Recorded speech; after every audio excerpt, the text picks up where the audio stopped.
ইতিপূর্বে ফ্যাসিবাদের সময় একটি চক্রান্ত হয়েছিল সমস্ত ইতিহাসকে বিকৃত করবার, এবং সেই ইতিহাস তারা 15 বছর ধরে বিকৃত করেছে। কিন্তু আনন্দের কথা যে আসলে ইচ্ছা করলেই, বিকৃত করলেই আপনার সঠিক ইতিহাসকে কখনো আপনার ভুলে যাওয়া যায় না, সেটাকে আপনার বিকৃত করা সম্ভব হয় না। আজকে এটা প্রতিষ্ঠিত হয়েছে যে মুক্ত চিন্তার মধ্য দিয়েই আমরা আমাদের সঠিক ইতিহাস আমরা জানতে পারি।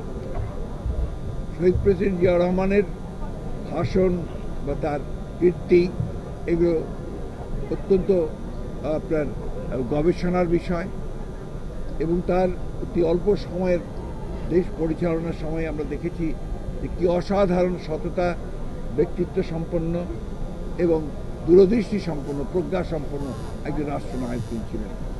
অতি অল্প সময়ের মধ্যেই তিনি বাংলাদেশকে সত্যিকার অর্থে একটা আধুনিক গণতান্ত্রিক রাষ্ট্রে পরিণত করবার চেষ্টা করেছিলেন।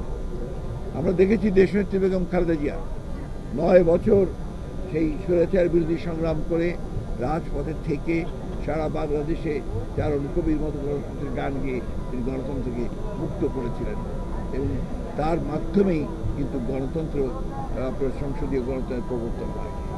আজকে সংস্কারের কথা এসেছে, এবং সংস্কার অবশ্যই আমরা মনে করি যে রাষ্ট্র মেরামতের জন্য সেই পরিবর্তনগুলো দরকার, এবং এটা উপলব্ধি করেই আমাদের দেশনেত্রী বেগম খালেদা জিয়া 2016 সালে তিনি ভিশন 2030 দিয়েছিলেন, যেটা রাষ্ট্র সংস্কারের কথা বলা ছিল, এবং তারই ধারাবাহিকতায় আমাদের ভারপ্রাপ্ত চেয়ারম্যান জনাব তারেক রহমান 2022 সালে তিনি রাষ্ট্র মেরামতের জন্য, রাষ্ট্র কাঠামোকে রূপান্তরের জন্য তিনি 31 দফা দিয়েছিলেন।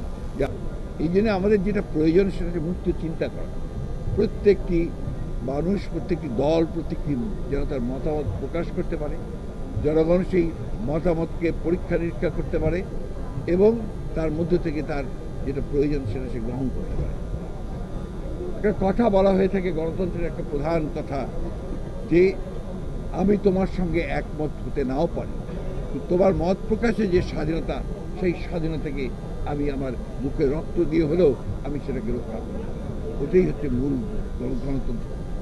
আজকে আমরা দুর্ভাগ্যের সঙ্গে লক্ষ্য করি কিছু কিছু মহল থেকে এই প্রচেষ্টা করা হয় একমত না হলেই সে শত্রু হয়ে যায়, এবং তাকে মেলাইন করার জন্য বিভিন্নভাবে আপনার কথা বলা হয়। বিশেষ করে সোশ্যাল মিডিয়াতে একটা ভয়ঙ্কর রকমের একটা প্রবণতা দেখা যায় যে মত প্রকাশের স্বাধীনতাকে আক্রমণ করা হয়। আমি মনে করি মুক্তি চিন্তার বিকাশের জন্য এটা অত্যন্ত অন্তরায়।